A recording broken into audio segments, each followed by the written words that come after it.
Hello, আসসালামু আলাইকুম। অনেক ড্রপশিপার কমপ্লেন করে থাকে যে আমার অর্ডার কমপ্লিট হয়েছে কিন্তু আমার টাকা ড্যাশবোর্ডে অ্যাড হয়নি বা অর্ডার দেখা যাচ্ছে না, এরকম বিভিন্ন ইস্যু হয়ে থাকে। সো এইরকম ইস্যুগুলোর সবচাইতে বড় একটা কারণ হচ্ছে যে শপে কাস্টমার হয়ে অর্ডার না করা।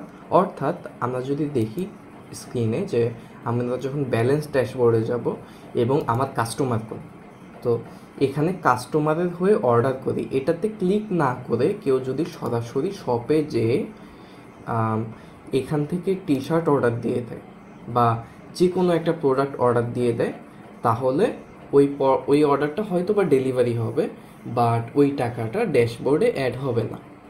সো পরবর্তীতে যে কোনো অর্ডার প্লেস করার ক্ষেত্রে এই সতর্কতা অবশ্যই অবলম্বন করবেন যে আপনি যখন অর্ডার প্লেস করবেন অবশ্যই কাস্টমারের প্রোফাইল হয়ে অর্ডারটা প্লেস করবেন, অন্যথায় আপনার টাকা ড্যাশবোর্ডে অ্যাড হবে না।